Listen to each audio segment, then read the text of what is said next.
So Tommy is finally back. He's leaving New York behind, so we're gonna pick up with Tommy after Power Book 2 Ghost Season 1 Episode 10, just after he came back and failed to kill Tasha. But Tommy's still hurting. He's hurting from Lakeisha, Holly, Ghost, all of their deaths. And in this exclusive clip, we see him at crossroads. We see him driving down, turning from dark to light. And you can really feel this emotion from Tommy and how much pain he's in. Ghost was a huge part of Tommy's life because they grew up together from a young age. They built this huge empire, albeit because Ghost sent Kanan away. But let's just say, they did pretty good for two knuckleheads who grew up in the street. And we saw Ghost looking on at just what they achieved. But the story between Ghost and Tommy took twists and turns, with a lot of loss of loved ones on both sides, and where they were even trying to kill each other at one point.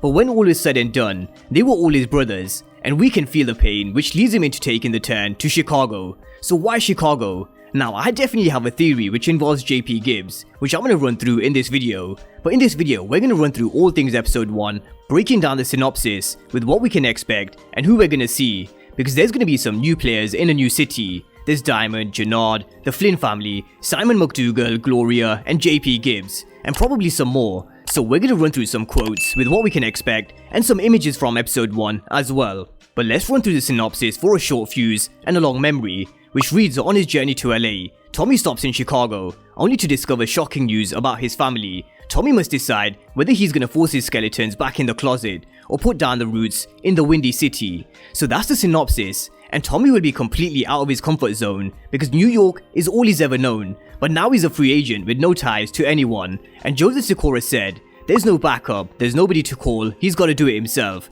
He's gotta build from here. And how exactly does Tommy put everything together? How did Tommy get to be the Tommy that we saw in episode 1 of Power? And now we're gonna get to see Tommy put things together and make his own organization. So this is what we can expect from Tommy Egan. But we're gonna start with his family, and this was probably one of the reasons why he took the turn to Chicago. So I do think we're gonna be introduced to Tommy's family, and maybe some old heads, and coming to my theory, JP Gibbs. Now, the way in which JP grabbed Tommy in the official trailer that we saw, this was a grab of someone saying, hold up 1 second, I know you from somewhere, where do I know you from? We see Tommy getting up in his face, but later they're up against Tommy's car and talking.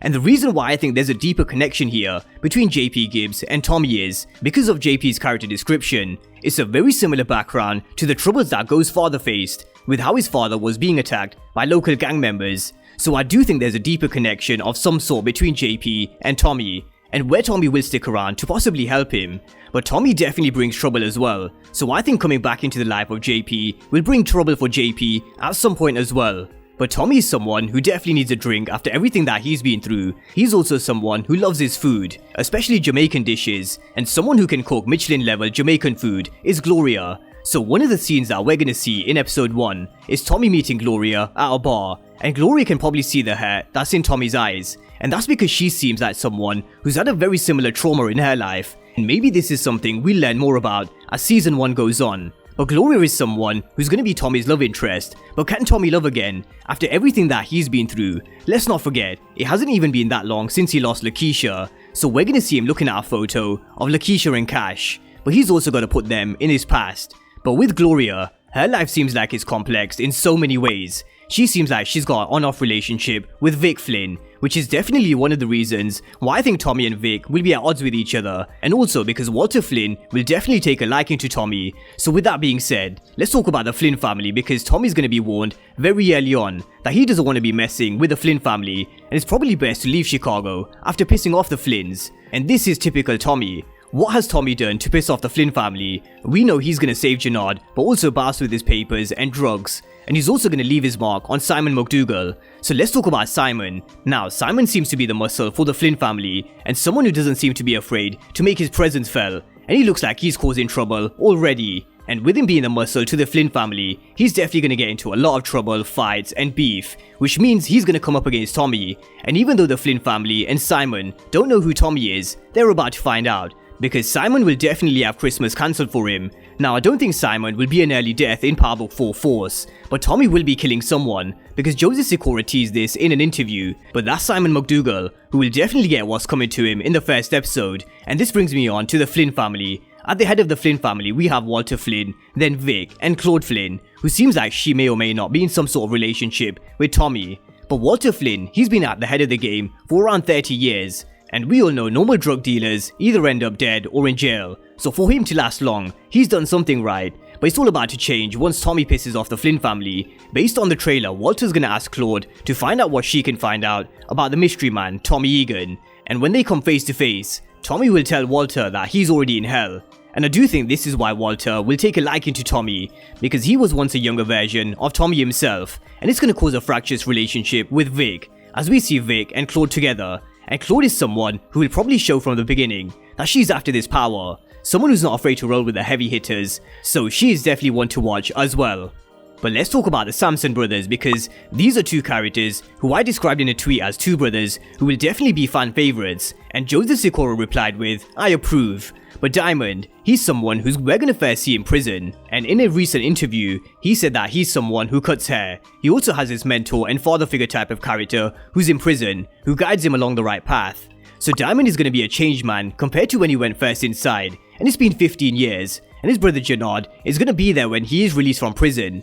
But when someone is released back into society after being inside for that long, it is normal for them to go through this period of adjustment, because things won't be the same before Diamond went inside. So he's going to be coming out of prison with Jenard as the leader of his organization that he built, and he wants to take the reins back. So along with Diamond having to adjust, I think we're going to see a period of adjustment for Jenard as well, because for 15 years, he's been running shit and he's been doing things all his way, and now all of a sudden, they're going to be doing things Diamond's way. So who knows, there may be some conflict between the two brothers. Now it does seem like Diamond is more of the calm one, and Jenard, he's the wild one, so I do expect a lot of action when it comes to Jenard. But they are Chicago Brothers Incorporated, and we're gonna see Diamond taking Jenard to a barbershop where things began for them, so it seems like we're gonna see and hear a bit of backstory when it comes to the Samson Brothers. But Jenard is also gonna tell Diamond that this Casper the Ghost saved his gun jamming ass, but also bounced with his paper and drugs. So Tommy is definitely gonna leave his impression on Jenard, and he's definitely gonna make some enemies, 3 to be precise. But from the trailers and teasers, it seems like Diamond and Tommy seem to be getting along, but Tommy's a free agent and he doesn't work for anyone, and the Chicago Brothers Incorporated believe that nobody can last long in these streets on their own. But I think they're about to find out who Tommy is. But there is also going to be this period of adaptation for Tommy as well, but he's clocking Diamond City. But moving away from Diamond and Jenard, could we see some old Power characters returning? For example 2-Bit, who we've not seen on Power Book 2 Ghost as of yet. Or even Juliana, who was in the very first episode of Power. After she had her face slashed, she was moved from the streets into Ghost and Tommy's cash houses, where Tommy wanted to ice the chick, but Ghost kept her alive. And we've seen in Power Book 2 Ghost, if you're not dead, then there's always a chance you can come back. So I do wonder if we'll see familiar faces and crossovers. And that's a wrap with a preview of episode 1. Not much in terms of the storyline, because we don't know what we're gonna get apart from what we've seen in the trailers, teasers, images, and interviews. But you definitely get the vibes that this is Power. It feels like the OG Power vibes are returning, and Tommy's back. So drop all your thoughts and predictions for episode 1. And of course, if you're new to the channel and you haven't done so already, then remember to smash the subscribe button if you want to see everything Power Book 4 Force and Power Universe related. But as always, thank you guys for watching, and I'll see you next time.